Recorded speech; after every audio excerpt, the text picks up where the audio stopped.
Hello, everyone, and welcome to the official 8th episode of Coffee and Philosophy. I'm being joined by Breezen today. How's it going? Hey, it's going great. I always forget to add the IN to the end of your name. Well, it's I'm impartial to that, if you are. Breeze Okay. was Breeze was just taken and sadly is an inactive account. And I already started in October 26th, so there's been a dormant Breeze account on Steemit that I can't have. Makes me jealous. Yeah. Well, luckily I have a name that nobody ever tries to steal, so I got lucky there. Well, you're one of a kind. That happens. It looks like I'm guessing Sephora's probably just like, doing the whole wispy hippie thing right now. So who knows? Maybe she'll blow in here later. I hope so. Was looking forward to having a chat with. So until she gets here, I guess we'll just start. The themes that it sounded like y'all had picked out were kindness and compassion.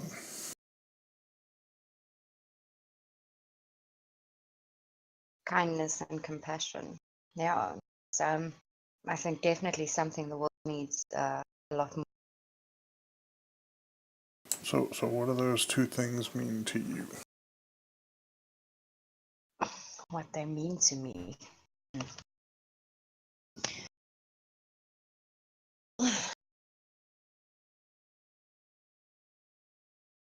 Sure. How do you put that? I'm not sure how to put that in words. it's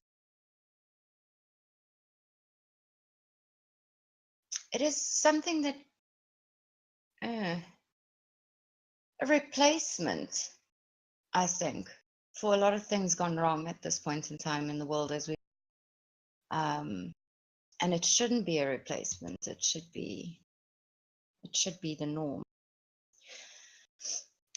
What do they mean to you? Well, I mean, I think kindness is just treating other people with, basic respect and how you want to be treated. Um, Compassion is being able to look at others and basically find common ground, not from like a place of superiority or inferiority, but just mutual respect and, kind of like understanding, seeing yourself and others. And acting from the heart, of course, doing that from a point of your own truth. I think that's very important. People forget that. I mean, you know what is right. You know what is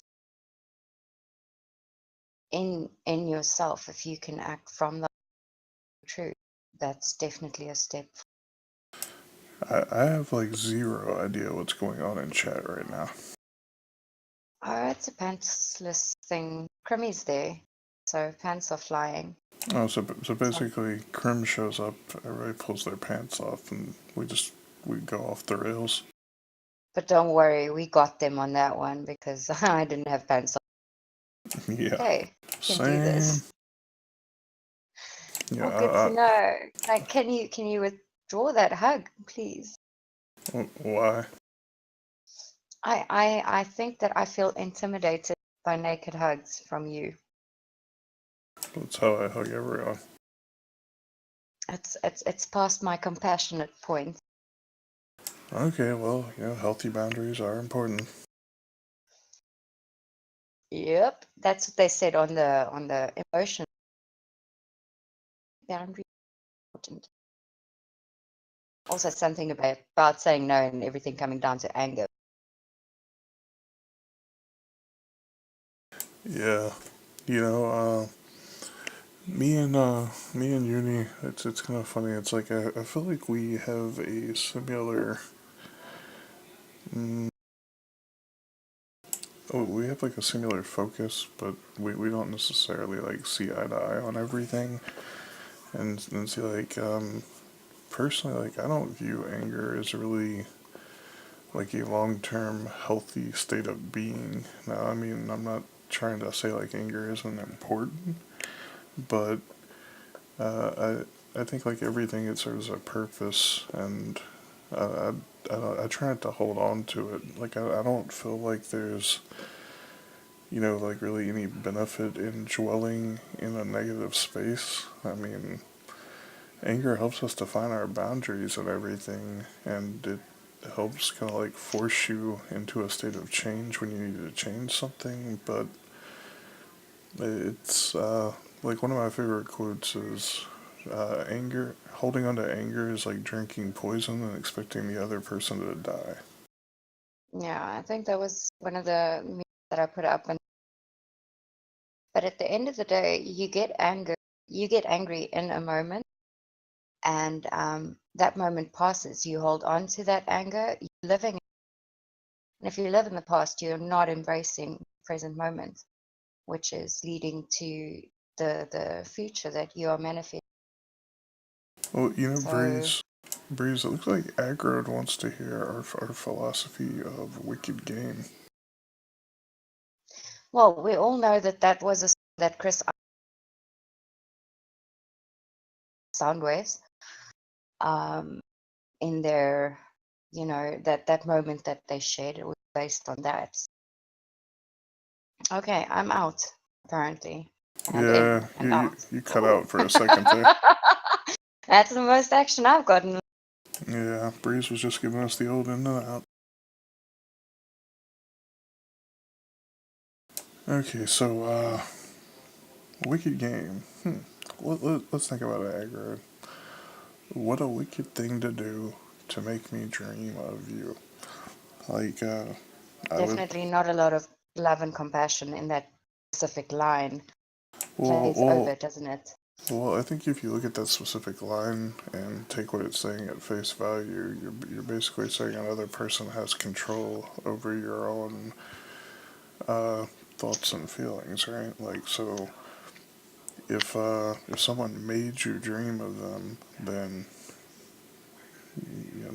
like they what they do? Did they hypnotize you? Was it mind control? Like, what made you attached to that person? Maybe it was an influx, excessive hormones that manipulated in your brain, and that causes the dreaming. And Well, I mean, my argument would be that it's not something that anybody has control over. Like, we don't. I don't think we really control our attachments to that extent. Like, we can learn to let go of attachments, and we can learn to yes, but form. that's a conscious decision. Right. Like, And I don't think. being sung from a male point, there's two heads and enough blood supply to one. So he couldn't make a conscious decision in that, could he? Well, why not? Wow. Lack of blood supply and influx of. I mean, I suppose that's one way to look at it. I would probably look at it as more of a lack of self awareness. Hmm, could be. Are we moving on to the next slides? Oh, God. Let me think. Come on, you've heard that song. And I don't want to fall in love with you. Well, I don't think we really get to choose whether or not we do or don't love someone, but we can definitely choose how we go But if you about can't expressing choose it. if you're going to love, then you can't choose whether or not them either. So you're kind of contradicting yourself there. Not necessarily. I mean, life's a bit of a paradox in itself, but I mean, like, here's a prime example. You love your daughter, right? Right? Like that didn't take like any effort or anything, did it? I mean, like she was just born, like you automatically loved her, right? Absolutely. She's a teenager now, so now it takes effort. She sleeps and then I love her again. But yeah. Okay, No, I'm joking. I am joking. Sorry. well, is there anything she could ever do that is going to make you change how you feel? Absolutely not. Like, what if she literally became Hitler? Well, then I would hope that I'm not a Jew in her eyes. Okay, but I mean, so even if you completely disapprove with everything she stands for, does, etc., you're still gonna love her, right? Right. It doesn't mean you have to enable her. It doesn't mean you have to, Doesn't consent mean to. I have to agree with her. Right, Yeah. exactly.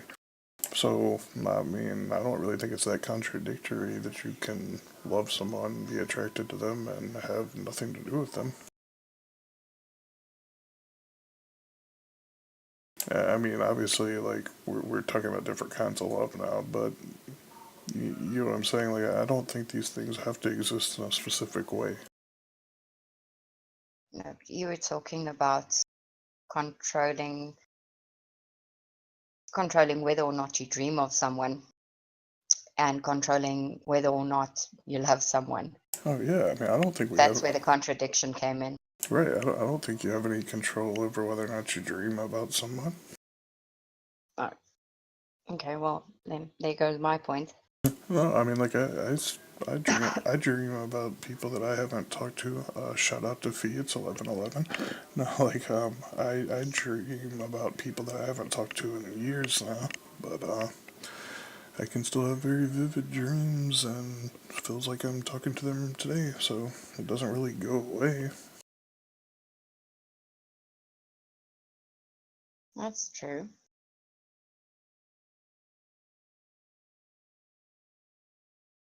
Oh, looks like Azaria joined us, and, Yay! I gotta give a shout out to Colonel. I don't know how he wants to pronounce it, but I like to read his blog a lot. He does a lot of philosophy posts. We got activist blog here, Aggroed, Nathan K, who's basically like a spider or something. I don't really know how to describe it, but like he can do everything with all of his limbs and like play like 18 different instruments at one time or something. Torgo's here, Fee's here. The killer clown is lurking somewhere. He's probably over there playing devil's advocate right now. Man, we Probably. don't have a resident fence sitter here though. Like where's Cope? I don't know. Maybe it got off and got lost. You know what? I think Cope and Zipporah ran away together. Uh-oh. It looks like Shane's lurking, Soundwaves, and Stacy's here too. So hello everyone. If y'all have any questions for us and stuff, just at one of us, and we'll try to answer or address them. I think Ron is just sitting around like contemplating. Ron's always looking for a place to argue whatever you're saying. Like I it's know. but you know what? That's the wonderful thing about philosophy, right? Like if you really let go of all your attachments, expectations, and you try not to like build up false beliefs, then you really don't know what you think unless you're arguing with someone else or like having a discussion, debating, etc. Because like you don't get too hung up on the ideas that anything has to be any specific way. Well, Isaria wants to know how she got happy. How can you wake up happy tomorrow? Wake up and think, what do I want to do today? And don't worry about all the reasons why you would tell yourself you have to do anything else. And stop drinking fluoride water. Yeah, stay away from that fluoride water. That shit's fucking you up. Big time.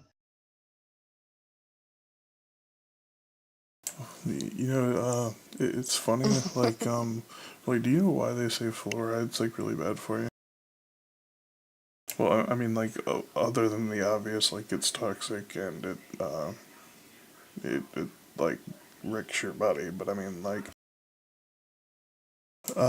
apparently, like, it's supposed to, like, reinforce the calcification of your pineal gland. Well, it basically calcifies your body, inducing like what do you call it? A arthritis type of thing. Not arthritis, that's like acidic. But calcifies around your bones. Yes, I've seen what that stuff does to animals close to mining industries. It's hectic. Right, and I don't want to get like Anyway, super. sorry. I don't want to get like super conspiracy theory here, but I mean, like, I think if we look throughout, history and like the current state of things, we can see that basically all the hemp was removed from the land in the U.S. There's no CBD oil going into food production. Basically, like, there are missing ingredients that would normally go into our body, and then they add other things like fluoride, which is going to calcify. And basically, like, I think all of these things kind of like lead you to a less spiritual life.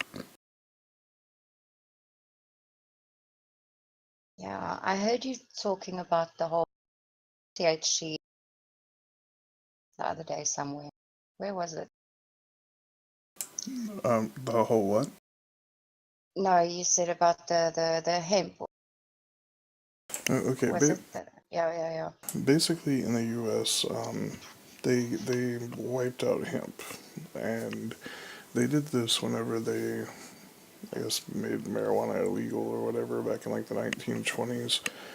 But it's interesting whenever they did this, they not only like wiped out, marijuana to make it illegal or whatever you wanna, however you wanna look at that, but hemp is basically like a really cheap alternative to a lot of different industries like textile and I mean, like, you can make so many different things out of it, but a byproduct of wiping out the hemp plants actually took CBD oil out of the human diet on the continent, or at least for the most part. Unless you're eating animals that are raised on hemp plants, like that's their food source, then you're not going to be getting like a natural source of CBD. Well, at the end of the day, if you look at the greater designed in equilibrium, and China came in and fucked that up. So it's all intertwined, and the one thing needs the other thing, like your calcium, magnesium, the same principle. And we just change things for a, for a temporary better, in our opinion, or generalizing, yeah. So yeah, I think we messed up pretty badly with the earth. Welcome, Normak. Good night, Eckert. Yeah, I mean, I think that's something that's like been going on for a long time, and I mean, I think it's just another thing that like stacks onto the pile of issues, but it's something that I think was more or less intentional. Why do you say you think it was intentional? Well, if you like ever study like the medicinal benefits of having CBD oil in your diet and how it like treats, it's one of like the best cancer fighters, reduces tumors. Like, there's all kind of reasons why you would want, Yeah. and like there's no adverse effects. It's a natural occurring ingredient. And basically, the wildlife would eat it, and you would get it by association, or you would use like hemp oil in cooking or any various other things. But whenever they outlawed it to basically bolster all these other production areas that it would wipe out, like textile, oil, uh, paper. Uh, you can, yeah, I'm not sure the logistics of Do this, you but think I'm do you pretty think sure you it's can like build out of it too. Do you think it's like an induction on pharmaceutical sales? Well, I think that's one of the things that kind of like came out of it too, right? Like the purpose of, if like we really think about it, the purpose of pharmaceuticals isn't to heal or treat anyone, it's to fix symptoms and keep customers. Like that's Yeah, treat the cause and leave the symptoms. Oh, treat the symptoms and leave the cause. Though. right. If you can make people feel better while still keeping a customer, then logically you makes business sense. Yeah, of course. And same reason they're giving people ARV. Everybody in South Africa is like going to the clinic getting free ARV when there's so many actual cures for it. Yeah, return business. You know, it's funny. One of the biggest pharmaceutical companies in the U.S. is actually getting sued right now over Why? For what? basically they released a drug called OxyContin, and it's like an extremely strong opiate. So whenever they released it, like they knew how addictive it was, and basically like they know that prescribing it to patients is pretty much like a one-way trip. Like most people don't get off of it once they get on it. So basically, like it's they're getting sued over the fact that like they knowingly push this on doctors and get them to start prescribing it, but it's kind of like raises the question like who has the like the end all decision making whenever it comes to how addictive a substance can be, and when does the problem it causes create more issues than it is, you know, like helping or treating. But I mean, if you look at it, right? Someone smoked weed like once, and everyone said like, "No, that's wrong. That's illegal." How many years did we smoke cigarettes before they actually started doing tests on it and saying like, "Ah, okay, maybe we should counter people smoking cigarettes so much." Right. You know, it's just it's whoever has the most money to basically manipulate and control the government through lobbying ultimately wins, and apparently hemp lost the battle, marijuana lost the battle, and you know it's kind of like a shitty situation because it doesn't really take like the human element into consideration at all. It's really all about who's gonna make the most money and provide the most money to the people making the decisions. And like I don't like this whole view of existence of like where the world starts operating based on scarcity and trying to monopolize resources and money. No, I have to fully agree with you there. I mean, It's not. it's not just in pharmaceuticals. I mean, it's in all kinds of things, and it's not just like the hemp and the CBD oil. Like if you do you know who Terrence McKenna is? No, I don't. Well, basically, he's what people refer to as like an acid philosopher. Basically, he's somebody that used to trip and like I guess you could say like promote tripping as like a spiritual experience, like a way to you know, like open your third eye or you know whatever. But basically, he was saying that through his research, he thinks that basically like when we were all in Africa, right, like ancient human days before we all started like expanding and moving off, Cradle. right, like basically there was a naturally occurring tryptamine in the environment, kind of like how CBD oil was a naturally occurring thing. And due to like droughts or whatever caused it, we were basically forced out of those lands and cut off from basically like a fundamental nutrient or something that we're not getting enough of. So like it cuts us off from a part of ourselves. Okay. Sure. Well, right, like so, like But if you naturally, like throughout the course of your life, were introduced to these things or consumed them, like in nature, you would have a very different experience on this planet than you would otherwise. okay. And you saying that that comes back to us as connected to the earth and to our surroundings. Right. Like, I think just like as societies evolved and as time goes on, we get more and more cut off from like the natural and how things used to be. And, I mean, like if you like the way things are heading, there's not really any reason to step back and question it. But I mean, I think we're on a very dangerous trajectory as a society where everything's a competition. Everyone's out to like get rich at other people's expenses. People just want money. They don't really care who they hurt to get it. Like I don't feel like this is a very beneficial way to exist. No, I understand what you're saying, but also, like, let's take, for example, someone who loses eyesight, then their hearing would improve to compensate, right?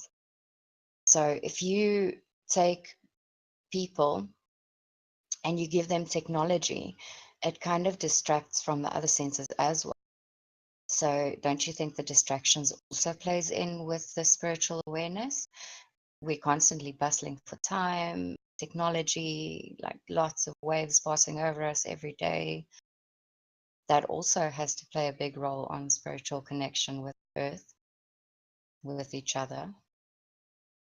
Well, right, it's like trying to take something that exists naturally and then we try to control it and define it through like if you say we're more connected today than we were like let's say like 5,000 years ago, I could say there's arguments for both sides of that. Like, yes, we have technology, you can send a message around the world, but I would also say we're less connected because you can't really directly communicate with each other.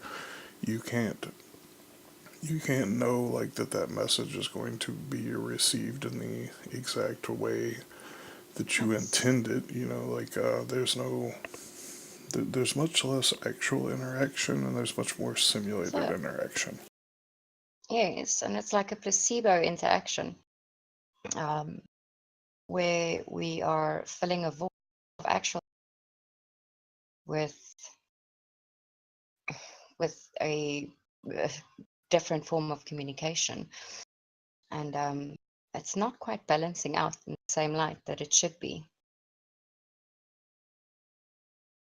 Yeah, and Nathan Kay was just talking about I actually didn't know McKenna had died. I knew he was like basically ready to go at any moment or whatever.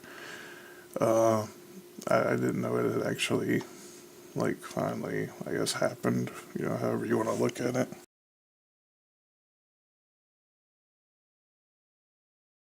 So yeah, that's sad. Moment of silence for Terrence McKenna, but I think at the same time he was a great mind and he shared so much interesting philosophy.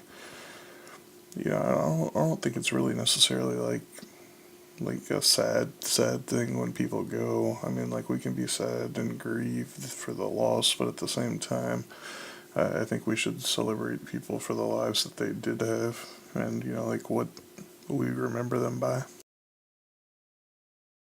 No, that's definitely how I see it as well.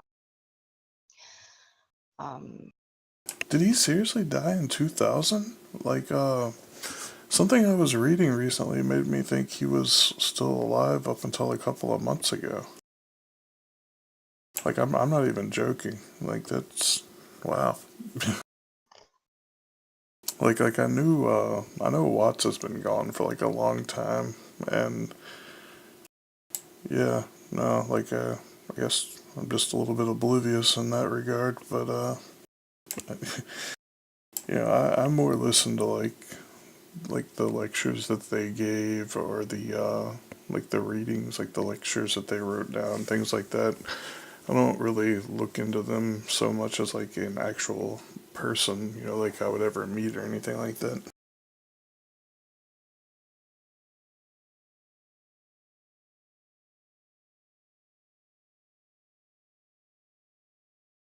Damn, that's Their interesting, heart is, Nathan. wow. I was just busy reading that as well. Huh. Well, there you go. More information. Or I who? was actually, Go ahead. I was actually, I was actually just reading something a little bit earlier about the hearts beating at the same frequency as the plates, magnetic. What was it? Can't remember the right words now. I read it. uh, but the frequency on the magnetic fields of the Earth, I think if that's the right words, and the frequency that your heart emits on the same vibration. It's very interesting. Just like what Nathan was just saying, right? Like, Yeah, so that's what somebody made me think of it. somebody that's like spent their whole life exploring a philosophy and like trying to like share their thoughts and everything on it. That's like the really cool thing about philosophy, right? Is it doesn't have to stay the same. Like on your deathbed, you can literally change everything, and like that's just fascinating to me. Like there's no need to defend a position. Like once you realize that it's different or it's changed in some way from what you always thought, then you just you know continue on in a different direction. Yeah, but that's the beauty of philosophy. Is that it comes down to personal experience and your perception as well plays a big role. Right. It's all a matter of perspective, and perspective is always growing and changing. So as long as we don't get too fixated or attached to our own beliefs, then we can always grow and evolve. Yes, it's like the story of the cup. I always use that as an example. If you have a cup and you insist on it being full, there's no room to add anything to it. But if you hand out from the cup and leave room for change and growth, then you can allow it into your life. If you don't, you don't. Yeah, that's a good analogy. I mean, I think it's kind of like always connected. Everything we give out is always basically returning. We just don't always know how it returns, and we're not always exactly aware of it at the time. It kind of just grows and happens organically. Mm. And the other side of the analogy of the cup, you're not able to fill from an empty cup. Balance. We're cutting out again. Can you disconnect and Sure. rejoin? Yep. Okay, I'll drag her back in here in a second. We'll hear what she was saying. Let me see. Okay, what were you Okay. saying? The other half?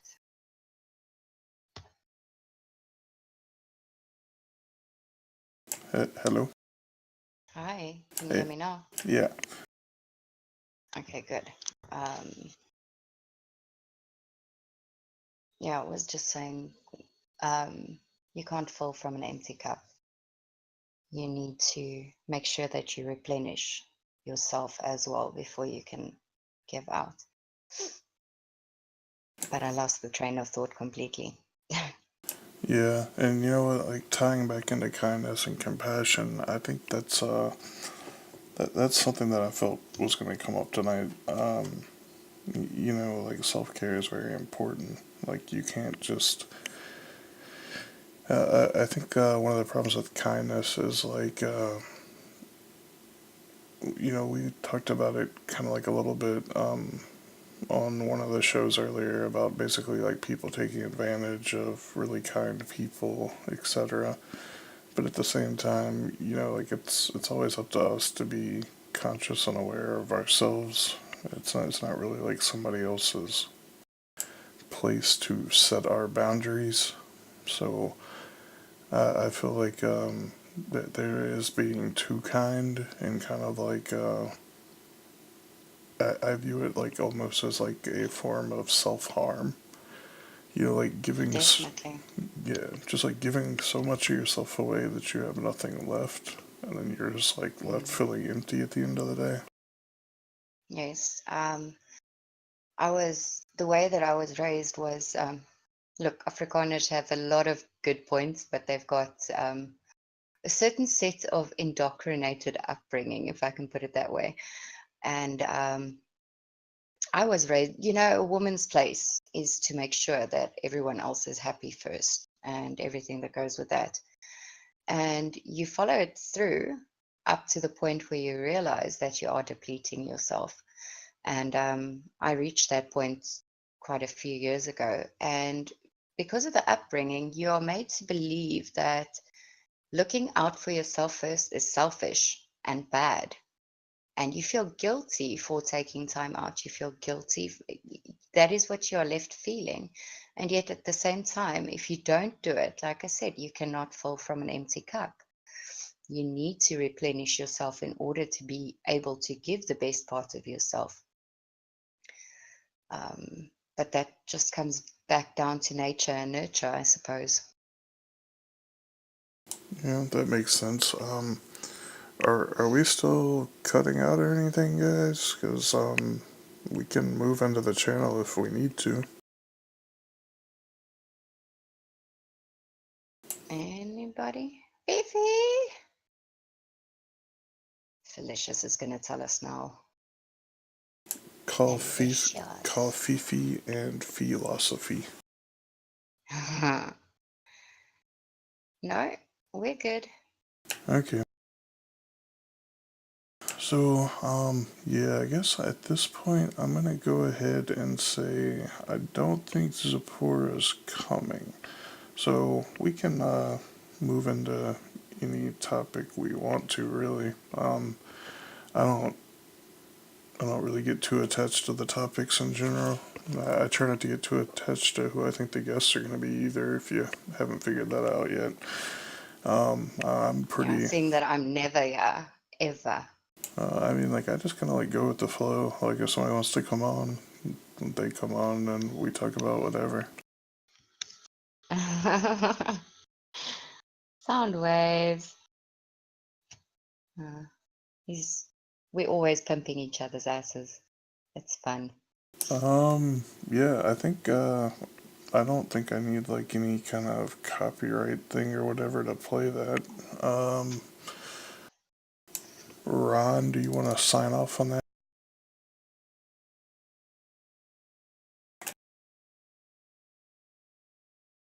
I mean, I think as long as it's Steam music and whatever, then we're fine. Well, you've got my permission, and obviously you've got sound waves as well. So, do you have it? Yeah, I'm playing. We are no masters of time. Against the towering beliefs that we host within our mind reigns the inadmissible truth that we are no masters of time. Every moment we are granted are mere footprints upon a shore, and when the waves of time lapse over, these footprints no more. Somewhere between the ticking clock and the castles we've built of dreams are all the moments we let pass us by, like fish in meandering streams. Neath the bridges linking all that's past to all that's yet to come, like a shooting star way up high, in an eye wink, it's gone. So weigh up in certain urgency and magnify the wisdom at your demand. Then ask yourself, do you live in thoughts of moments or the moment here at hand? For today might pass you swiftly, but the future is set in uncertainty.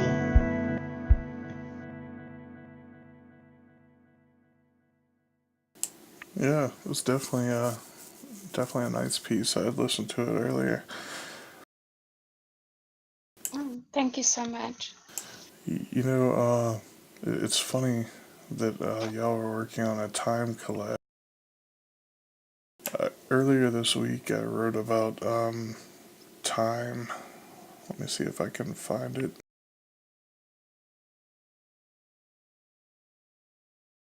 Yeah.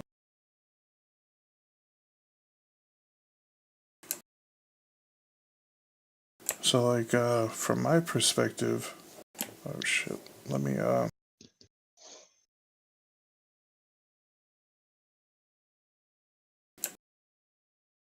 there, I meant to drop yours too whenever I started listening to it. Oops. Yeah, no, I was thinking about time, and you know, like I've had ever since I started getting away from the whole like I call it like wage slavery, basically selling your time for money, and like to stop, I guess, having that view of how life works. I I don't think time is really relevant. I mean, like I think it exists because there is a, you know, like a progression. It exists in that sense, but I mean, to me, it's just always now. Like there is no past, there is no future. We are always now. I think time, as commonly referred to, is it comes down to being a man-made lineage whereby we measure. And you said something just now about selling time for money. That's exactly what we're doing. We're no longer trading in any other commodity than time.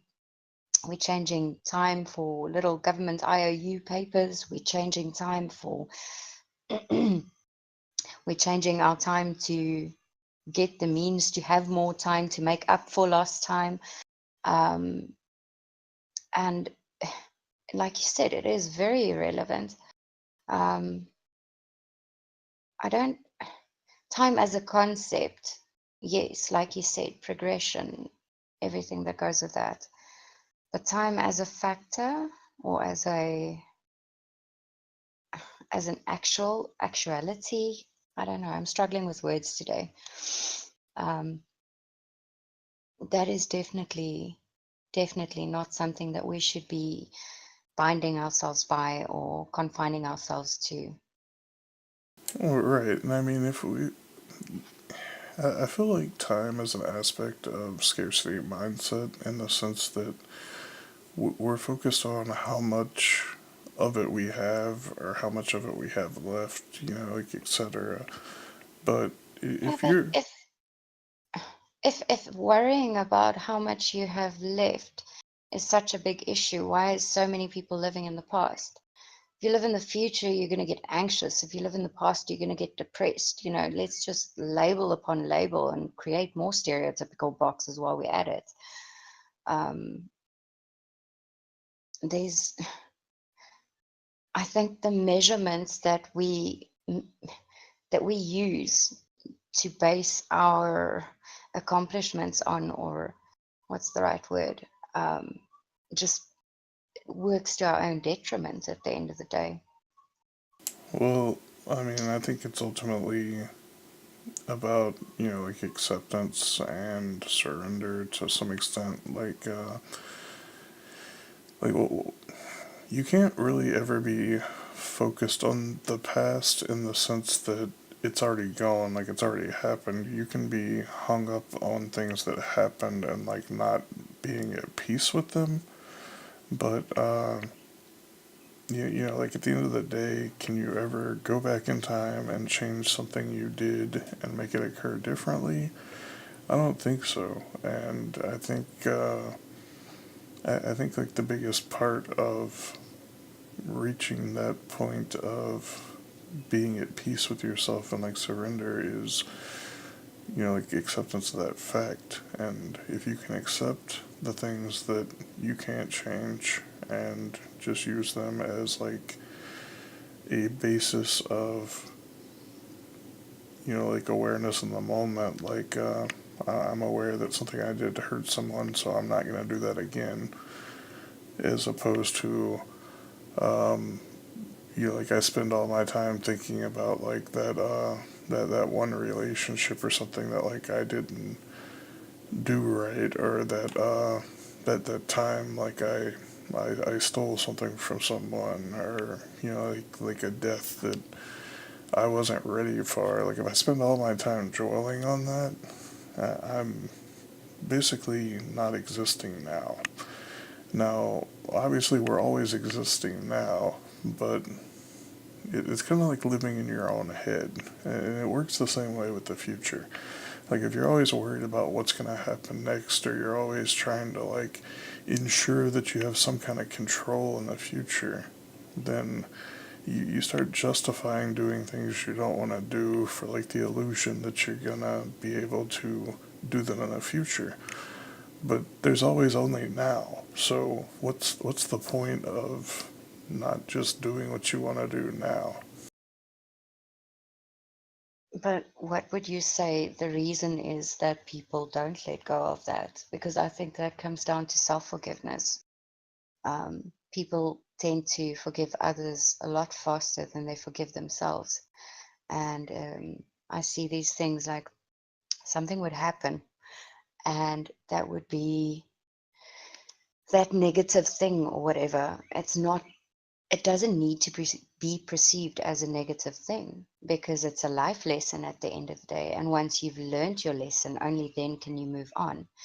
And if you do have regrets, you need to actually let go of that by forgiving yourself and saying, listen, yeah, instead of keeping that, I'd rather keep the lessons and not make the same mistake again. But why is it so difficult for people to go through that in general? I mean, I think it's about control, uh, and a lot of it's about suffering. I think suffering is part of the human condition, and I don't think there's ever any situation in which we're not suffering to some extent. I think like our perspective on suffering changes, and we can suffer in ways that benefit us, or we can essentially punish ourselves and suffer on things that we have no control over. And that's really what it's about. It's about control, and you start feeling like either the world, universe, God, you know, like whatever you want to call it, is working against you to punish you, but really it's you punishing yourself, or vice versa. And whenever you can become, I guess, basically just like at peace with the stuff that's happened in the past, you can realize that in the present moment you can pretty much make anything happen. Now, I'm not saying like I'm just gonna like in the present moment go, okay, I have a Lambo outside, so I'm gonna go get in my Lambo. But what I'm saying is, I can say, in the present moment, I'm okay with what's going on, and if I'm not okay with what's going on, here's what I can do to, you know, be okay with what's going on and change the situation that way. But you can't ever change the situation by focusing on the past or the future. Exactly. I mean, if you look at physical pain, for example, it's your body's way of saying, like, hey, there's something wrong in this specific place and you have pain. Um, but it is controllable nonetheless. A very simple example of this is like the fire dancing. Initially, when I burned myself, it would hurt like for days, and you would blister and you would burn. Now I would burn myself to the same extent, and you don't physically feel it because your body doesn't recognize it as a threat anymore. I'm not talking about third degree burns, obviously, but the same with emotions, or not emotions, but emotional hurt that we put ourselves through. To a certain extent, it is controllable, and it's a conscious decision that you need to make. Um, you go through a lot. I don't know. Have you ever heard the story of the two boys being raised by an alcoholic, abusive dad? And years later, they interview the two boys, let's say twins, and they ask the one boy, like, listen here, you are a successful person. You've got a great family, got everything going for you. How did you turn out to be this successful person? And he said, well, with a dad like that, how could I not turn out? So they go to the other brother, and he's like a raging alcoholic living under a bridge, gambled out all his money. And they ask him, well, how did you end up being the person that you are today? And he's like, well, with a dad like that, how could I not? Both of them made conscious choices to go in a direction. And that was based on their perception of their moments from their own truth. Yeah, I mean, that definitely makes sense. Everything's a matter of perspective, and I think how we choose to view the world definitely alters our experience here. Like, victim mentality is, I think, probably one of the most toxic things we can have. And instead of like always, man, like I get into more heated conversations over what I'm about to say than anything else I say. But I don't believe in the concept of a victim. So, do bad things happen to people? Yes. Do bad things happen to people that they need to blame themselves over? I don't really think so. I think everything is a lesson and we can learn from it. Uh, I think sometimes those lessons have consequences. Like if somebody hurts you and you end up killing them, I think they got their consequence in the fact that you killed them, and I think you got your consequence in the fact that you have to live with the fact that you killed someone.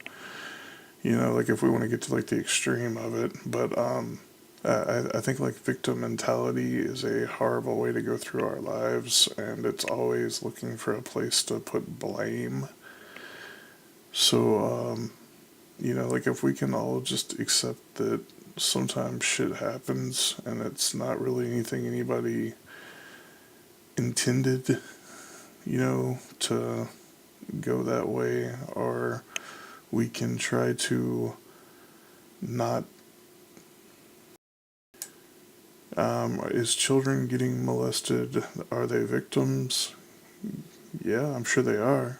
So I'm sure there's some of them that choose to grow up and not focus on that and try to, like get past it. I mean, do they want to go through their whole life saying, I'm a victim, I got molested, and like wearing it like a fucking identity that they go through their whole life being the child that got molested? I mean, I hope not. I think they're a child first and foremost, and I think whenever they grow up, they'll be an adult. But I don't think a thing that happened to you defines who you are in any, like, I feel like that's a very self limiting belief. Exactly. The past can guide you, but it doesn't need to define you. You can learn from it to move forward.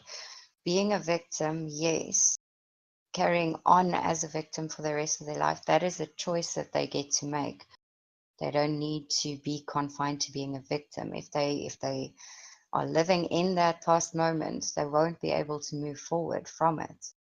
I guess what I would say is you can be victimized by something, but you don't have to identify as a victim and live your whole life like that. Yes, you don't need to be defined by it. I hear what you're saying. Right. I was addressing something Normag said. Nathan says a close friend of mine was conscripted to the army from his country of birth and ended up killing someone when he left compulsory service. He nearly killed himself. He ended up dedicating his life to sharing incredible music that lifts people up all the time. I'm certain his music saves people. And I mean, I think that's a prime example of taking a negative experience and using it to do something that you feel is beneficial to the rest of the world. I mean, like, there are other ways he could go about it. He could be like a person that is very anti-government and does like stupid hostile shit and like tries to like attack and like do things that would probably be classified as terrorism to keep people from signing up for the army or enlisting. But I mean, like, I think that's a very victim approach where you're still blaming someone else for the way you feel about something. But now, sorry, here's the thing. You were speaking earlier about certain aspects of our environment that has been changed. Now, that physically changes our body and it changes the chemicals that we release within our body. And chemicals also plays a part in the neuron transmissions in our body. So that could affect behavior. And so, yes, it's a conscious decision, but I believe that the two also go hand in hand to a certain point. If a person that goes through a traumatic experience and doesn't have all the necessary hormones released at exactly the right time as they should be, that could also affect their outcome or their viewpoint on certain things, don't you think? Instead of saying it is just a conscious choice, it is a mindset, do you think that the biological side of it also plays in and our environment that we messed up so badly? Um, I mean, I would say yeah, as far as like we've naturally changed the environment and we don't necessarily exist in a natural state as far as I'm concerned. But yeah, like, see, like, I had a feeling this was going to happen, so I've clearly upset some people. But let's go ahead and address this. Normox says some traumas are too much for some people and they consider suicide as an escape. I think anything you believe is going to be your reality. So if you believe it's too much for you, it's going to be too much for you. If you believe you have to kill yourself to get away from it, you're going to kill yourself to get away from it. I think more people talking about these issues and more people, like reaching out and explaining to people that they don't have to define themselves by something that happened to them is a great way to change that fact. So that's why I do what I do to some extent. Mm, Paprika says, I was just, I yeah. don't agree the crime is equitable to the victim's injury because some criminals do not feel guilt or shame. I would say that's something you have no control over, so guilting and shaming another person isn't going to make you feel any less guilty or ashamed by what they did. Do I think some actions have permanent consequences? Yes. Do I think some people die because of their actions? Yes. Do I think it's up to me to decide how those things play out? Maybe if they directly affect me. Well, But I mean, I think getting offended on behalf of someone else or, like basically getting lost in hypotheticals is kind of like just a waste of my time personally. But I mean, like, I've been through plenty of shit personally that I could be a victim of, and I choose not to be. So I'll leave it at that. But yeah, I mean, like, I'm not disagreeing with you. I don't find it to be a productive use of my time to dwell on how other people wronged me. but that comes back to living in the moment. You can't do that if you're dwelling on someone else's actions. You're not in control of your own. Um, and also, to get to the point of Peperico's statement there of people not feeling guilt or shame, to me, it's always a thing that comes down to nature or nurture. Um, a silly example of this would be cannibalism. If people were raised believing that cannibalism is okay, then it's okay. We live in a society that eats a lot of meat, but the majority of people are against hunting at the same time. It's wrong to eat dogs, but it's okay to eat cats. It's okay to eat cows. Sorry. Um, it's where do you draw the line with what is right and what is wrong? Because a big part of that comes down to nurturing, how you are nurtured. Not all of it though, but unguided, you would not necessarily be open to a sense of regret. Right. And one of the biggest ways of, or I guess like one of the biggest requirements of breaking out of victim mentality, at least from my perspective, is accepting that not everyone sees the world the same way. Uh, in fact, we all see the world differently. So, like, But again, that's not something you can control. So exactly. why hang on to someone else's perception when you have full capability of constructing your own? Well, and like Nathan gives us a prime example here, right? His sister was molested and nearly strangled to death when she was 7 years old. Then, when she was 17 years old, she was gang raped. Uh, she is now studying journalism and law to help liberate Aboriginal people. She's empowering herself to help others. You see, like, I'm not saying that any of that stuff needed to happen to her, and, like, obviously, I wish it didn't. Now, if that stuff didn't happen, does she end up becoming the person that she is today? Obviously, I think Well, things that if happen shape and form who you become, and to try to look at the moment and get stuck and hung up like on that moment, you really limit yourself and you don't see the potential outcome. Like, who knows? Maybe she reforms all of Australian law and she's like one of the people that like basically brings about all of the change that needs to happen in Australia to make sure these things don't happen again in the future. Now, then we get into, well, was it worth it? I mean, I can't say, and like I would never ask because that's a a very personal and perspective based question. But if that's how she chooses to go about her life and bring change and make life better for other people because something bad happened to her, I think that's a great way to escape victim mentality. at the same time, also, if none of these bad things ever happened, there would be no need for the person that she ended up becoming. But I fully take my hat off to her for the fact that she took that negative and redirected it into a helpful, constructive way instead of dwelling on it. And yeah, definitely Well, strong. Normark, when it comes down to justice, I'll put it this way: an eye for an eye makes the world blind. So I think justice is an ideology that's completely unrealistic and it doesn't exist.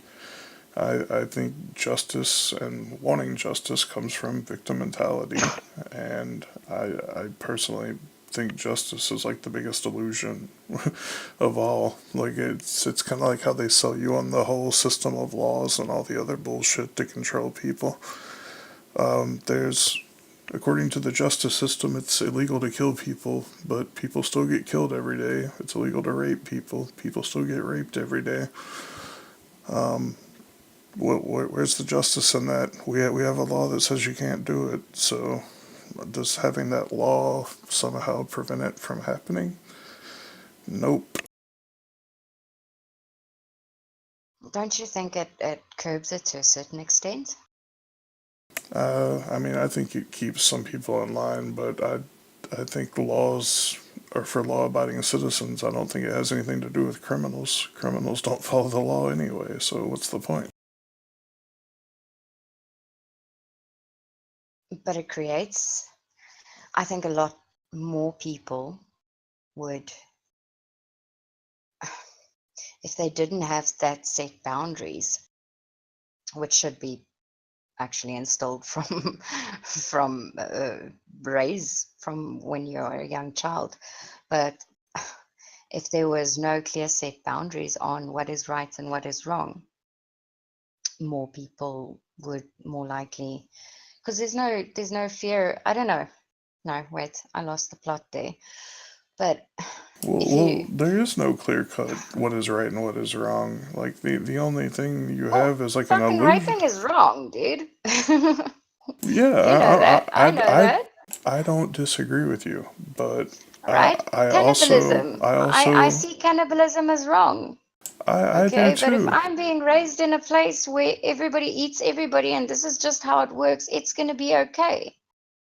So if there's nothing that tells you that raping is wrong and you've got raging hormones and there's a semi-naked chick, it's not going to be that bad to do it. So there needs to be those boundaries. Well, yeah, clearly, but I'm saying having a law in place that says you can't do it doesn't really. All that is an illusion of security and makes you think you have control of a situation that you really have no control over. I mean, you live in South Africa right now. Is it illegal to kill people? Yeah. Are there still people going around doing reverse racism, killing people? I hear what you're saying, yes. I'm saying, what's the fucking point But of the if law? all, The if law doesn't stop it from happening. well, the law stops it from happening to a certain extent, is what I'm saying. Um, So you're saying if there wasn't a law that says I can't go around killing white people, that all white people would have just been killed in South Africa by now? probably, actually. Yeah. See, like that's a pretty fucked up. If that's really how it is, then that's a pretty shit state of affairs. Is about the best I can put it. But I mean, I think if it just like we look at World War II, right? Like if some guy decides he's gonna go start trying to do a mass genocide, and he gets enough people to band up behind him and start doing it, it doesn't matter what the law says.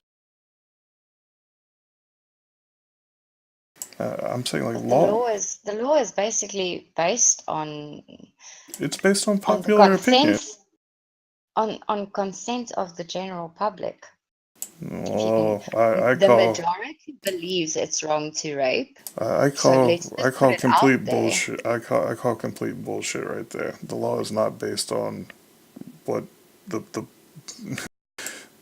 if Okay, you're yeah, talking no, if you're I talking hear what about you're saying. if you're Wait, talking about I democracy, listened to myself saying that. Never mind.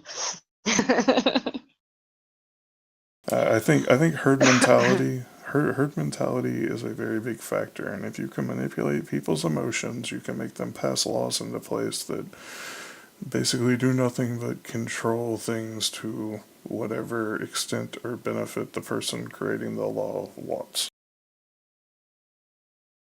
Okay, now we also started the show out on compassion. Yeah, but this is philosophy. Who knows where it goes? Yes, Maybe yes, to yes. me, Listen, but it links in. If you take, you said victimization is, no one should live in a victimized state, all right? That if that is true, then compassion wouldn't be necessary, is it? well, I think compassion is being able to look at somebody and see that they are more than a thing that happened to them. I think compassion is being able to look at, someone that just raped someone and being able to see that they're still a human being, just like it's being able to look at someone that was just raped and being able to see that they're still a human being. Does it mean that I condone rape? No. Does it mean that I think either of them are less of a human being? No. Do I agree more strongly with one than the other? Yes. Do I think it's my place to go decide who lives and dies based on a thing that happened that, I had no control over?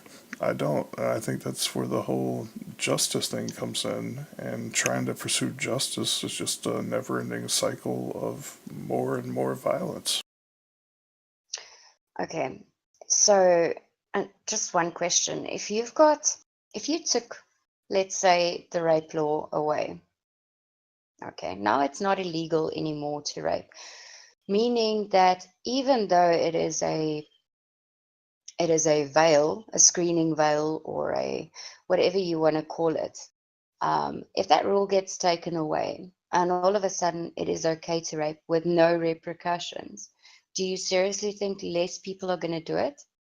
Because even in a herd mentality, people are still in fear of the repercussion. And a lot of people won't overstep that. Whereas when you take the rule away and there's no repercussions, don't you think that more people would actually start doing it? Because nothing's going to happen to them if they do. Well, I'd say you could play that exact same argument the other way. How many people do things just because you tell them they can't do it?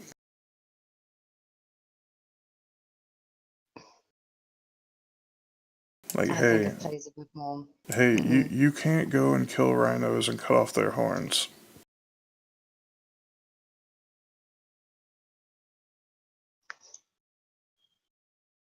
Yes, and look at the reason why they are doing it at the same time.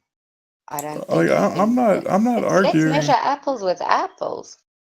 I'm saying like, it doesn't really matter what my personal opinion on the actual act is. I'm saying that putting it on a piece of paper and expecting everybody to abide by it just because it's the law is a complete bullshit excuse of thinking that you have some kind of control over reality when you don't.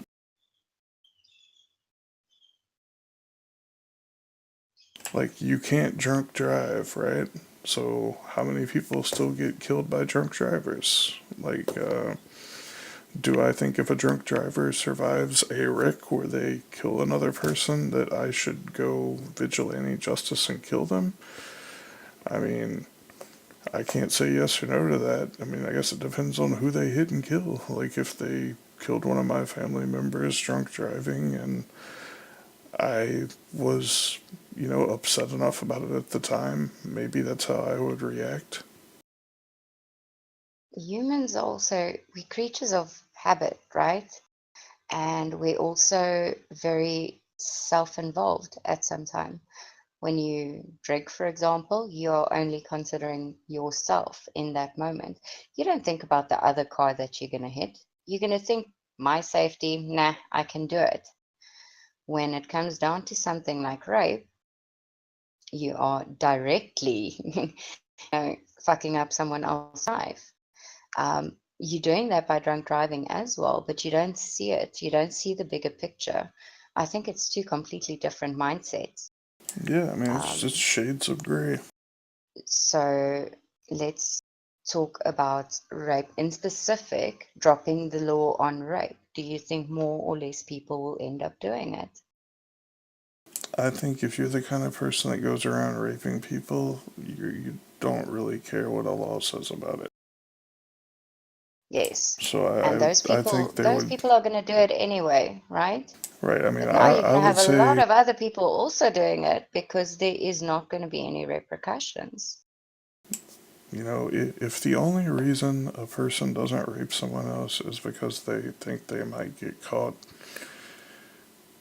I mean, like, that's a pretty bad reason to not be going around raping people. I think you teach people how to have respect. Definitely. Teach people how to have respect for another fucking human being, and teach them that you don't go around forcing your will on other people. I mean, to me, I think what the government does is rape. I think they rape us from the time that we're babies and force us into slavery. Exactly. But there's no law against that. Right. I mean, if anything, I think it's a lot less honest. If I had to choose between existing a whole life in a lie where I'm basically forced into servitude of a corporation pretending to be a government for allegedly the greater good or getting raped, I don't know. I mean, I would probably have to flip a coin. I think Oh, it's perspective. You know, like what's worse to be. That's a question I can't really answer because I don't have experience on one side of it. But I mean, I think trying to say like one thing is necessarily like a defining like ultimate worse thing than something else is really all a matter of perspective. at the end of the day, like you said earlier, this when we talk about things like this, we create a certain set of awareness. I believe that humanity is moving towards a state of being more aware, not necessarily to the same extent that we were, but being more consciously aware of our surroundings. That is definitely a growing um, thing. And talking about it, opening people up to things like this, yes, but we're not completely there yet. And there's a lot of people that don't think as openly about things. It would be brilliant to say, listen, yeah, let's make the world a perfect place. Snap your fingers, and everybody is completely aware of the next person, of themselves, respectful, whether or not they were nurtured in that way. But that's not the reality of things. And for the people still living in a structure where they believe that certain things are necessary, certain things have certain repercussions, um, they are going to confine their actions to a certain extent to those rules. And dropping those boundaries, yes, in in in thought, it's a brilliant thought. It's such a pure gesture, but it's not the reality. Yeah, I mean, it's just kind of like one of those it is what it is situations. Bad things will happen, and The best thing you can do as a person, as every single person, is, who said it? I don't know. This quote has been attributed to so many different people, but be the change you'd like to see in the world. And that is exactly what you're doing by being here, by talking about this. right. And see, I don't see me being a violent advocate for justice as doing anything more than spreading victim mentality. So that's why I don't do it.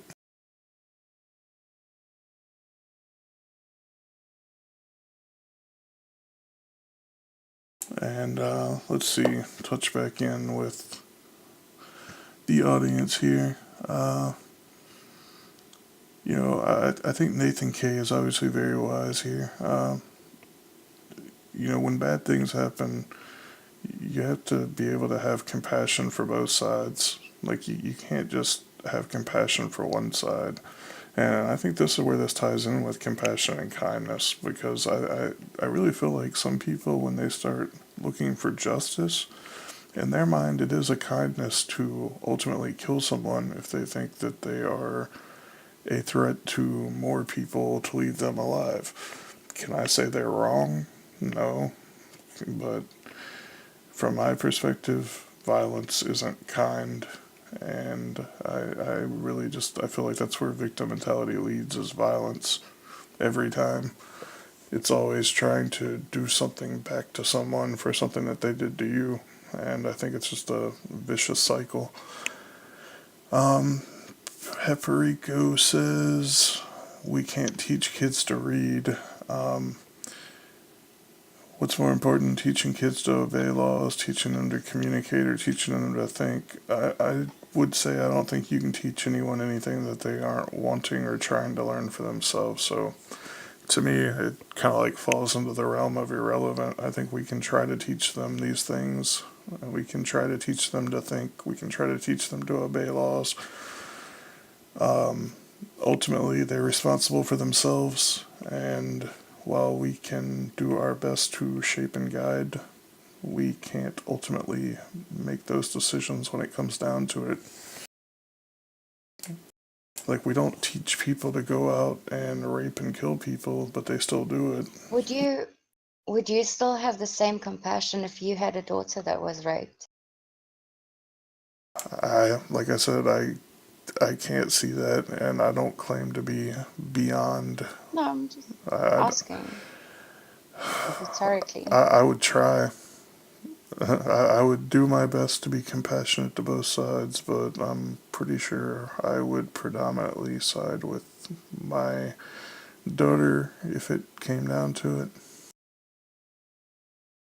Because for me, if you you are responsible for your own actions, but when you bring a child into the world, you carry a certain responsibility for theirs, as not their actions as such, not their thoughts, not their experience or their perceptions, but you carry a certain amount of responsibilities.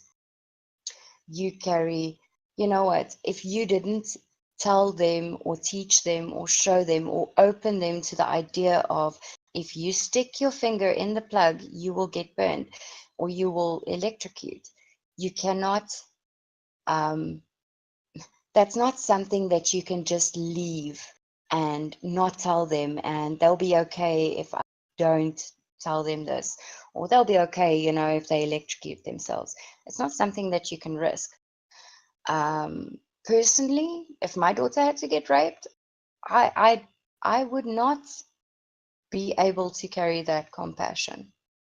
I could maybe reach a point of experience, or no, I can maybe reach a point of trying to understand why he did what he did and not live in that.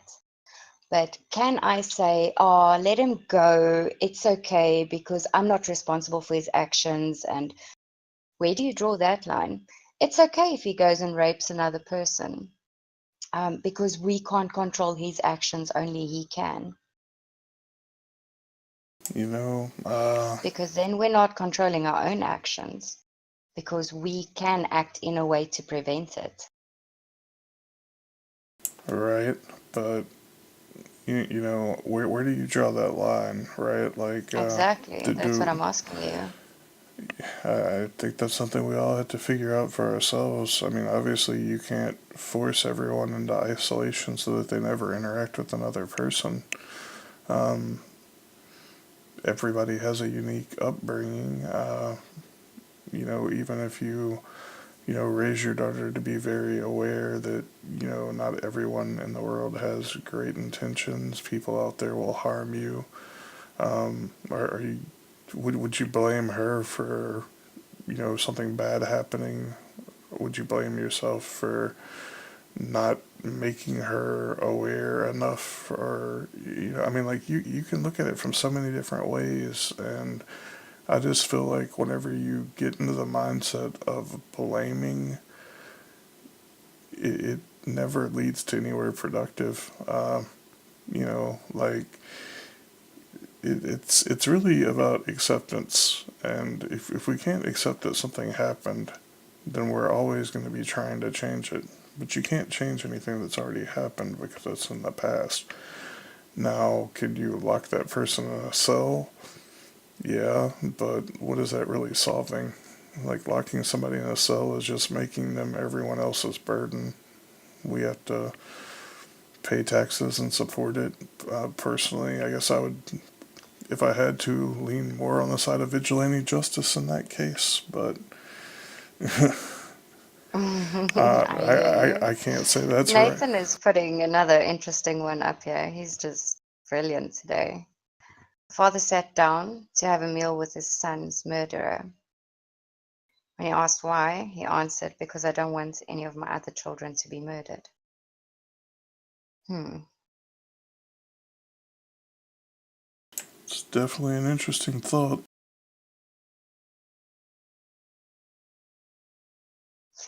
That father is also at the same time putting himself in danger in a space where he could be murdered and then not be able to protect his other son from being murdered. And that's also assuming that there's no other murderers out there. You see, like, it's. Have you ever heard the story of the starfish? Little girl walking along the beach. I think we had this discussion many moons ago.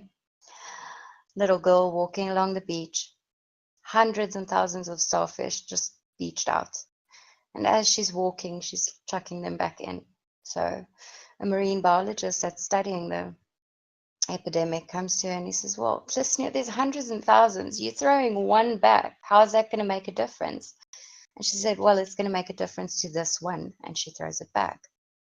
You can't necessarily be in a position of changing everything, but that doesn't mean you don't have the power to change something.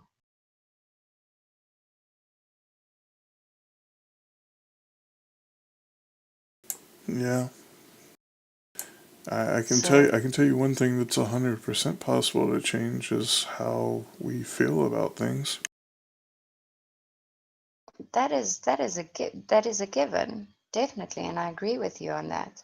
Well, I don't know if I would necessarily say it's a given because there's plenty of people that go through life with the mentality that they can't change how they feel. I mean I understand that's that, the basis of victim mentality. You can't but change how for you me, it's a feel. given. For me personally, it is a given because, yeah, just like you, I've also been through a lot of shit, and you can go sit in the corner and you can feel sorry for yourself and you can linger in that, or you can move forward and you can take the moment you're given now, learn from what you've been through, and move forward. Those are, it's a conscious decision that you get to make. So for me, that is a given. It might not be for everyone, but Yeah, again, us talking about it here opens people up to maybe seeing the possibilities of choice in their own lives. definitely hope so. I it's rough because, like I said, sometimes like on these you get on these topics that people get like so like violently defensive over, and I can't tell you there's not like a reason to feel that way. You know, I can't tell anyone else how they should or shouldn't feel. All I can do is share my perspective, and I think when we don't look at everything that happens as like something personal, and we can kind of like detach from it and try to see the other person's perspective, try to view everyone with compassion, we can understand that, like sometimes the best way I can put it is shit just happens. And do I think we need to allow or enable shit to happen? No. Do I think we have any control over whether or not it does? Nope. I think all we can really do is do our best to be compassionate and try to grow and learn and, just like evolve as a species from learning from our mistakes. In a lot of the, I've done quite a bit of conservation work. And with that, I started doing conservation work with youth from rural areas. And I always said to them, my little catchphrase was conservation starts with education. People can't make a decision if they don't know what the options are. If you think there's only chocolate ice cream in the shop, you're going to choose chocolate ice cream. Informing people that there's more options available to them helps them make better choices. So, no, you can't teach people how to think, but you can show them that there are different options from their own stereotypical beliefs, and that would help them make more informed decisions. Um, you are against government. For someone that believes that a governmental system is the only way to go, they're going to choose who to vote for instead of choosing not to vote or moving away from the system or taking any of the other options available because they do not know it's there. Agrod actually said it very nicely about the fish in the water. You're so consumed with your current environment that you don't know that there's land outside the water. You just know that you are in a state of being. If you don't tell people that, maybe look into other options, maybe choose, you are not confined to only those choices, then being raised in an indoctrinated upbringing, they won't know. And if we don't inform them that there are different options and teach them to look for different things, they won't. You are a very open-minded person. Not everybody um, is uh, is raised or exposed to that mentality being available to them. And I say this from my own perspective because a very large part of my life I was confined to a set of beliefs. And only when I grew up and could go explore different options of my own mentality was when I started discovering different options. And also a great deal of that came from being exposed to other people with more open-minded mentalities and seeing like, oh, wow. Um, I have no idea what my point was, but I'm sure there was one. Well, I mean, I can actually say I highly agree with that. Like I don't really get into my past all that much because I just don't really think about it all that much anymore. But I mean, like I'm somebody that grew up raised Catholic. Basically, sex was bad. Things like that. And like from I could easily see how someone like myself growing up having like the parents that I had, we were extremely sexually repressed. Like I still getting close to 31 years old now, and I don't think I've ever had a conversation even remotely related to sex with my parents. So, things like that. I think whenever you basically like shame people for their sexuality and like you don't let children like explore these things, have these discussions with them, I think you ultimately like end up creating these people that we're now demonizing. Like I said, I'm in no way trying to justify rape here, but what I'm saying is I think we have to look at the bigger picture and try to figure out like how are we as a society creating the situation in which people feel like they need to go around and basically do things like rape people or kill people, things like that. And I think a lot of it is based around how we as a society tend to force people into repressing themselves. And like something that you would maybe learn as a child, like you don't go around pulling like other people's pants down, stuff like that. You're basically like shamed and ostracized for instead of like explained logically why you don't do that, why you don't impose on another person, things like that. And I feel like Right. you know it's really difficult, right? Because being a human being and understanding like how how bad some of these crimes are, it's really rough, right? Because like in my mind, it's like if somebody rapes someone, my natural instinct is they should probably die so they never have the opportunity to do that again. But at the same time, that's like a very Not limited, your call to make. right, and it's a very limited perspective because it's not looking at the actual problem of, okay, what got them in that mindset in the first place. Right, And and that links in again with what Nathan is putting up here. Don't know if you quickly want to have a read. I'm not going to read all of that out loud. You can if you want to. okay, I'll try to I'll try to Right. read it. Let's see. It's a lot of text.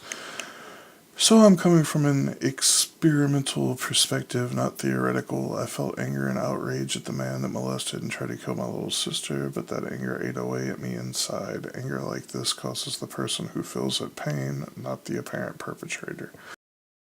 I would say this is very true. This ties in with what I was saying earlier about holding on to anger is like drinking poison and expecting the other person to die. Me causing pain, and I'm a black belt in karate to that man, won't change what happened and won't heal the dysfunctional behavioral pattern and wound that drove him to be a pedophile, nor will it heal my sister. It literally solves nothing, just a temporary flushing out of the anger within me. I think that's a very healthy way to look at it. I I have no way to tell you what's right or wrong to do in the moment because I, I, I don't think that's fair. I think just like blaming someone that I know nothing about for something that they did doesn't solve anything. I think taking that judgment into my own accord and dictating whether or not another person deserves to live or die is basically perpetuating the cycle. I He see where continues. you're coming from. Yeah, I know. He does. Carry on reading. I had to find a way to accept that this man was the one who needed help and then focus on helping my sister heal her emotional wounds and trauma. Gel isn't going to help heal him. Sorry. Uh, Nor will it curb his distorted desires. Great time for a coughing attack. Okay, so nor does it curb his distorted desires. Don't get me wrong, even if he admitted that he needed to be taken off the streets because he couldn't stop himself, if anything, it will make the problem fester inside of him and make him worse by the time he is released. Punishment is not rehabilitation. Oh, that is such a double-edged sword. We are really on a slippery slope, heading downwards to a double-edged sword. At the end of the day, sure. No, it's not going to rehabilitate him. Neither is a slap on the wrist. Taking him out is only going to lead to your own detriment. So come on, Clay, are you done coughing? Are you going to Yeah. raise an opinion here? Okay, good Um, stuff. I Stop guess. watching movies, etc. that venerate revenge. This is most action films. This is conditioning our mind to seek revenge. Yeah. Uh, I mean, I I agree. think that's Punishment is a not. partial solution. Hmm?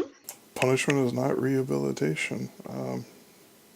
All you're doing is telling someone they got caught and this is what happens because of it. Is that maybe gonna make them not do it again? Clay rates you hitting the bong too hard. Not everyone is you, Ron. Not everyone is you. No, Or are you my hitting the throat's bong just too getting hard? dry from talking this much.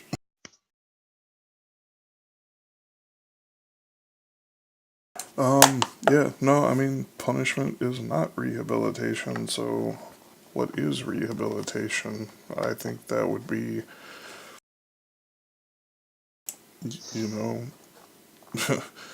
different for different for all kinds of people. I mean, some people it might be creating a dialogue between the person that did something wrong and the person that was wronged. For other people, that might be more detrimental. But all I can say is we are all ultimately responsible for ourselves, and nobody can make us feel anything. So, if you're the kind of person that can ruin someone's life or potentially ruin someone's whole life and never feel bad about it, I don't think anybody saying or doing anything to the contrary is going to change your opinion. And, like we tend to label those kind of people as psychopaths, but I'm pretty sure from their perspective, they probably don't think that they are psychopaths. And, at the end of the day, it's a label. I mean, what does the word psychopath really mean? You're not able to feel empathy. I mean, personally, I think that's kind of like a cop-out excuse for saying people don't accept responsibility for their own actions. I think it's starting to sound like you're saying, just like move people off the island. If they don't fit in with the tribe, move them off the island. Let them go stay with other people that rape, because, there's no, Well, look, like if no justice is going to be done and we can't really kill them, what the hell are we going to do with them, So we can I just, try not to sound like extremely nihilistic or nihilistic, however you want to say that. But like from my standpoint, here's how it works. It doesn't matter if you pull that person out of the equation, you kill them, you move them off the island, you send them to Mars, whatever. You have no control over what they do in the future. If you say that all people that do something really bad go to the place where they can only hurt themselves and each other, and then you're okay with that, then you're basically saying that somebody did one thing wrong one time and they deserve to be subjected to all those other people.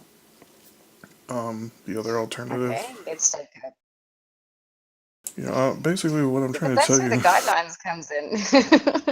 That's where right, you need to but put a line in. It's like, okay, here's a 16-year-old boy and a girl, and it was consensual from both sides, but it's still statutory because she was 15 and not 16.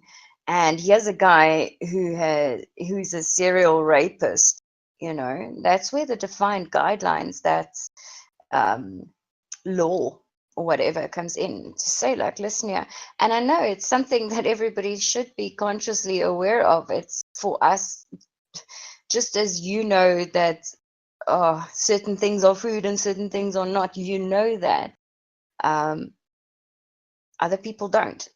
I don't know, in his mind, raping is okay, or it's okay to give in to those desires. Um, you need to have a line that says, okay, whoa, this is what we're not accepting anymore. And doesn't matter where that line is, not everybody always going to be in agreement with that. But I still think that justice line is necessary. right. Even if not, even if it wasn't implied by government and just on a state of social acceptability, or I don't know, but there still Well, needs to be a moral line, even if it's like individually placed, but there needs to be a what I'm saying is there is. That's called your personal boundaries. If look, think about it like this: if somebody like let's assume worst case scenario, right? Like somebody busts through your door right now and rapes you. You have the decision to live with it or go kill them. Am I going to tell you you have to do one of those two things? Nope. I'm going to let you decide that for yourself. hmm, damn it, you're right again.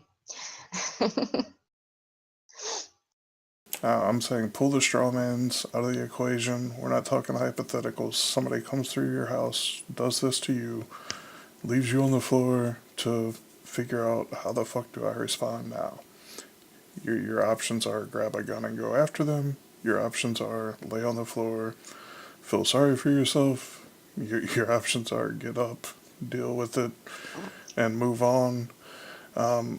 Is there any easy answer to this scenario? I really don't think so. And I think trying to put it down on paper what the standard reaction to all of these situations are is just it's kind of a joke because we don't follow our own rules as a society. We implement things based on like there's so many different factors that come in. Like the fact that if you have enough money to hire a good lawyer, you could probably get off on a technicality. Well, it was consensual. She didn't say no. Well, okay. Was she Well, conscious?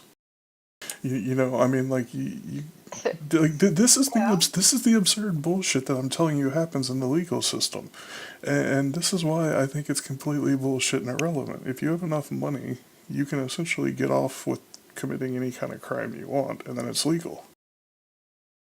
But I'm saying that even if it is just by a line of fear of repercussion, less people are prone to do it. I Well, understand what you are saying by the other end of the coin, but I don't think it weighs out. what if that Stace same is asking. line? What if that same line is drawn by you have a gun, and if you do this to me, I'm gonna shoot you, and that's the end of your life, and you're never gonna do that to anyone else. But that's exactly what I'm saying. But if you're We relying on are, the government to be like the enforcing party, then you're not saying that. You're taking what you want out of the equation. You're letting the government decide. no, I'm letting them put, no, no, no, no. You are switching the words around now.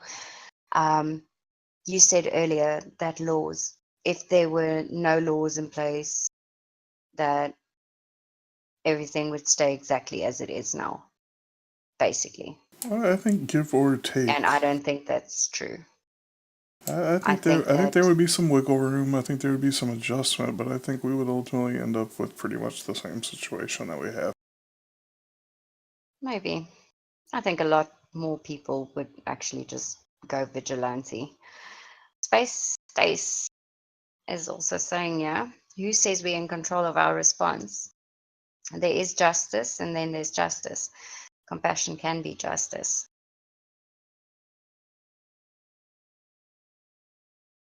Yeah, and depending on the perspective, killing But someone we for doing something bad to are you can in be control compassion. of our response and we're responsible for our response. Well, in my opinion, at least. You, Compassion can be justice. Sorry, yes? I'm thinking about something that happened here, uh, like where I live, not all that long ago. Like it happened, I think like when I was in college. There was a guy that, I want to say it was his third offense. He had raped 3 women on like different occasions, and his third offense, I want to say like he ended up getting 5 years, something like that. So he had to go to like hard prison for 5 years. Like he was at the point where money wouldn't, throwing money at it wouldn't get him a slap on the wrist anymore. And like I'm just thinking, like what a like epic failure of the quote unquote justice system. Like what kind of justice is that we let a person potentially, have like a negative effect to that extent on 3 people's lives, and he's going to get out in 5 years. And what are we just supposed to hope he doesn't do it again? Yes. We're really on a double-edged sword here at the sure. Compassion can be justice. Yes, to a certain extent. Also, if a guy is a serial rapist and that has been instilled to him to the point where he doesn't or he chooses not to help himself anymore, compassion is not going to cure him. Well, some people don't view what they're doing as wrong. They don't. Exactly. Right, so there's nothing to feel remorse about. They just did what they could do. I mean, this is like it's really no different than people that think that they can take advantage of other people and make money like at their expense. I mean, it's the same line of thinking. it's what I want. Screw what you want. It's not really something that determines any outcome of anything I do. Like it's a very selfish, competitive, like greedy mindset. I don't think we can necessarily change how another person views the world. We can show them and be the example of change that we'd like to see. But, ultimately, I still think people are going to do what they want to do at the end of the day. And also, like, it comes down to one bad deed leads to another. So, and at the same time, the fear of bad deeds leads to creating more bad deeds as well. Stupid example again, you driving in your car, there's a person standing next to the road, picking them up and giving them a lift for the 30 kilometers that they have to travel by foot would make you the better person. That's the right thing to do. But now you've got a fear. If I load this person in my car, I might end up in the side of the road without a car, or dead, or raped. So you don't do it. You don't pay it forward. You don't. So you need to be the better person. But if you are in a situation where it leads to detriment of yourself, where's the boundaries of it all? I think that's something we're all responsible for deciding for ourselves. And, I mean, like, it's not all one-sided either. Like, if I'm a guy and I'm driving down the road and I see some woman walking by herself, and I try to give her a lift, who's to say she's not going to accuse me of raping her later? Exactly. So like that's If you're a woman walking next to the side of the road, am I going to get into a car with a man? right. I mean, like there's. I know we tend to think of like the most egregious crimes that we hear of as like like the most worst things that exist, but I mean, like, we've got to be able to look at both sides of the argument here. Like, there are women that have consensual sex and then cry rape. Like, there are people that go around looking for people to do nice things just so that they can hurt them. There are people that will do anything to, get ahead. I think all we can really do is decide who we are, and we can try to, not try, but I mean, we just basically have to be who we're going to be. And if we're the kind of person that pulls over and gives somebody a lift, then that's, it's a risk that we are taking at that point. I can't tell anybody else what's right or wrong to do for them. All I can know for myself. And if I'm letting other people decide that for me, then it kind of is what it is. I'm not being myself. I'm being what I think other people want me to be.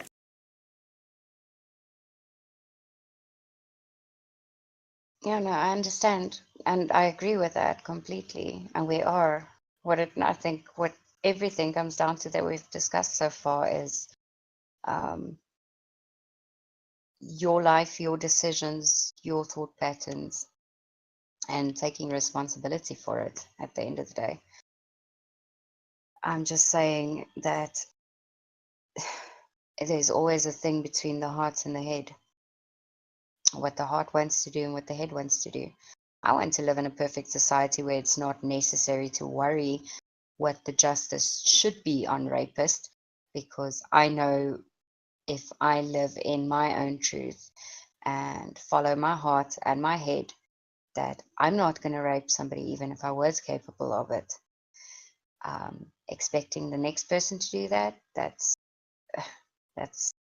would be brought down to stupidity. You can't make that decision for the person, but because of his decisions, we are led into a position where we now need to choose.